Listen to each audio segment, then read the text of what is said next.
हर हर महादेव। महादेव की कृपा आप सभी पर सदा बनी रहे। भौम प्रदोष, जिसे मंगल प्रदोष भी कहते हैं, हर माह शुक्ल पक्ष और कृष्ण पक्ष की त्रयोदशी तिथि को मंगलवार के दिन पड़ता है।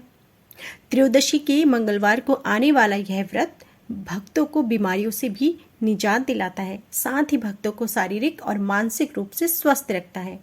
प्रदोष व्रत भगवान शिव जी को समर्पित है।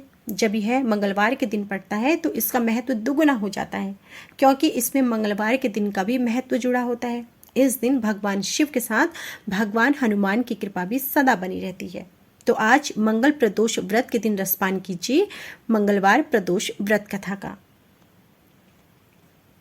एक नगर में वृद्धा अपनी मंगलिया नामक पुत्र के साथ रहा करती थी, जो नियमों की बड़ी पक्की थी। उस वृद्धा की हनुमान जी में बहुत ही बड़ी आस्था थी और वह हर मंगलवार कड़े नियमों का पालन करती। मंगलवार के दिन वह ना तो अपना घर लीपती और ना ही मिट्टी को खोदा करती थी। वृद्धा को व्रत करते हुए बहुत समय बीत चुका था। वृद्धा की श्रद्धा भक्ति देख हनुमान जी ने उसकी परीक्षा लेने का मन बनाया। परीक्षा लेने के उद्देश्य से वे साधु का वेश धारण कर वृद्धा के घर आ पहुंचे। फिर वे कहने लगे कि यहाँ कोई हनुमान भक्त है जो मेरी सहायता करेगा। साधु की आवाज को सुनकर वृद्धा घर के बाहर निकल आई और बोली, महाराज आज्ञा दीजिए, मैं आपकी किस तरह से सहायता कर सकती हूँ। साधु वेश धारण किए हनुमान जी वृद्धा से बोले कि मैं तो बहुत भूखा हूँ, मुझे भोजन कराओ। तो यह जमीन लीपते। साधु की बात सुनकर वृद्धा बड़ी दुविधा में पड़ गई, क्योंकि नियम के अनुसार वह हर मंगलवार को जमीन नहीं लीपा करती।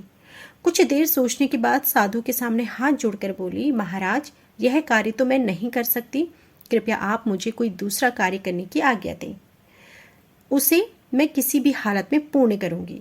इसके बाद साधु का वेश धारण करे हनुमान जी ने 3 बार प्रतिज्ञा की और फिर कहा कि तू अपने पुत्र को बुला, मैं उसकी पीठ पर आग जलाकर भोजन करना चाहता हूँ।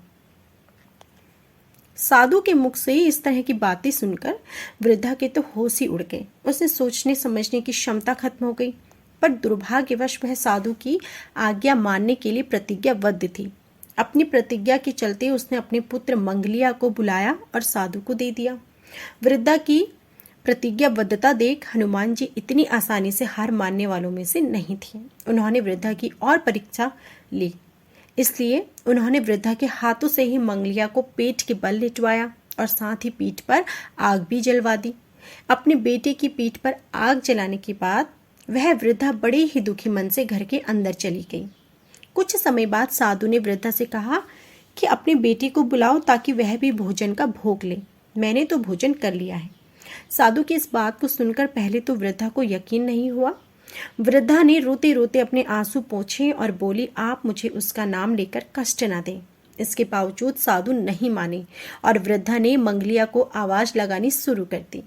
अपने पुत्र को जीवित देखकर वृद्धा बहुत प्रसन्न हुई और वह साधु के चरणों में गिरकर रोने लगी। इसके बाद हनुमान अपने वास्तविक रूप में प्रकट हुए और वृद्धा को दर्शन दिए। इस तरह मंगल प्रदोष व्रत के दिन हनुमान जी के दर्शन पाकर वृद्धा का जीवन सफल हो गया। आज ब्रह्म मुहूर्त में उठकर सभी कामों से निवृत्त होकर स्नान कर लें और मंगल प्रदोष व्रत का संकल्प लें। इसके बाद भगवान शिव का स्मरण करते हुए भगवान हनुमान जी का भी स्मरण करें। दिन भर बिना अन्न ग्रहण किए व्रत रखें। शाम के समय स्नान करने के साथ सफेद रंग के वस्त्र धारण कर लें। इसके बाद घर के उत्तर पूर्व दिशा को साफ करके वहां पर गंगा जल छिड़क दें। इसके बाद 5 रंगों के फूलों से रंगोली बना लें और उसके ऊपर भगवान शिव, माँ पार्वती की मूर्ति या तस्वीर जो भी आपके पास हो उसे स्थापित करें। इसके बाद आप कुशा बिछाकर बैठ जाएं और भगवान शिव की पूजा शुरू करें। भगवान शिव, माँ पार्वती को गंगा जल अर्पित करें। पुष्प, बेलपत्र, धतूरा, चंदन, अक्षत चढ़ाएं। इसके बाद भोग में मिठाई अर्पित करें। शिवलिंग पर जल चढ़ाएं, दीपक और धूप जलाएं और भगवान शिव की चालीसा और कथा आज के दिन जरूर पढ़ें। इसके बाद भगवान भोलेनाथ और माँ पार्वती की आरती कर लें और अपनी गलतियों के लिए भगवान से क्षमा जरूर मांगिए। आरती के बाद प्रसाद सभी लोग में वितरण करें और खुद भी ग्रहण करें।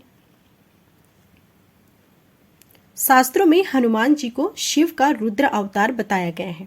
इस दिन भगवान शिव के साथ हनुमान जी की पूजा करने वालों के समस्त संकट भी खत्म हो जाते हैं। जिन लोगों को मांगलिक दोष है उन्हें भौम प्रदोष व्रत अवश्य करना चाहिए। इससे विवाह और वैवाहिक जीवन में आ रही सभी परेशानियों भी दूर होती हैं। भौम प्रदोष व्रत के प्रभाव से व्यक्ति को शारीरिक पीड़ा से भी मुक्ति मिलती है। साथ ही शिव कृपा से परिवार को आरोग्य, आत्मविश्वास में वृद्धि का वरदान प्राप्त होता है। मंगल ग्रह की शांति के लिए भी यह व्रत बहुत ही खास माना जाता है। अब जान लीजिए प्रदोष व्रत कब से शुरू किया जाता है। सनातन धर्म परंपरा में महाशिवरात्रि और सावन मास में शिव की पूजा के बाद प्रदोष व्रत को महादेव शंकर की पूजा का एक सर्वोत्तम व्रत माना गया है। इस व्रत को किसी भी हिंदू महीने के किसी भी पक्ष की त्रयोदशी तिथि से शुरू किया जा सकता है, लेकिन फाल्गुन मास और सावन मास की त्रयोदशी तिथि से इस व्रत को करना बेहद ही फलदायी माना जाता है। प्रदोष व्रत करने के लिए किसी को मनाही नहीं है। इसे हर उम्र के समर्थ और स्वस्थ स्त्री और पुरुष कर सकते हैं। व्रत के दिन और रात में अन्न ग्रहण नहीं करना चाहिए। नमक का सेवन इस दिन आपको बिल्कुल नहीं करना है। प्रदोष व्रत के दिन ब्रह्मचर्य का नियम नहीं तोड़ना है। व्रत के दौरान तन, मन और चित्त में लोभ, ईर्ष्या और क्रोध जैसी चीजों को दूर रखना है। प्रदोष व्रत के दिन तामसिक भोजन जैसे लहसुन, प्याज, मांसाहार, इन चीजों का बिल्कुल भी सेवन न करें। प्रदोष व्रत के दिन जितना हो सके भगवान शिव की आराधना करें, शिव चालीसा का पाठ करें। प्रदोष व्रत की कथा इस दिन अवश्य पढ़ें। हमारे हिंदू पंचांग के अनुसार त्रयोदशी तिथि महीने के दोनों पक्षों में, कृष्ण और शुक्ल पक्ष में प्रदोष व्रत आते हैं और यह तिथि सप्ताह के किसी भी दिन हो सकती है। धर्म ग्रंथों के अनुसार सप्ताह से 7 दिनों तक इस व्रत के फल अलग अलग होते हैं। साधक या साधिका को प्रदोष व्रत के दिन सत्संग और कीर्तन का घर पर आयोजन करना चाहिए। इस दिन भगवान शिव के मंत्रों का जाप जरूर करें। प्रदोष व्रत के दिन पूर्ण रूप से आपको ब्रह्मचर्य का पालन करना है। इस दिन जितना हो सके भगवान शिव की भक्ति में लीन रहें। सनातन हिंदू धर्म में हिंदू मास की हर तिथि का विशेष महत्व है।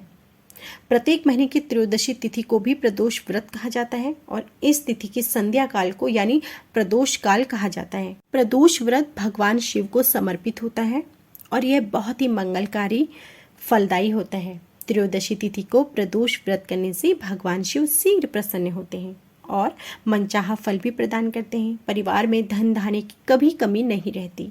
साधक के परिवार के सभी सदस्य निरोग, प्रसन्नचित्त और सदैव प्रगति के पथ पर बने रहते हैं और भगवान शिव और मां पार्वती की कृपा भी बनी रहती है।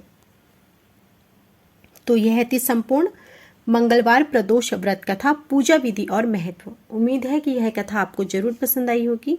कथा पसंद आई हो तो प्लीज वीडियो को लाइक जरूर कीजिएगा।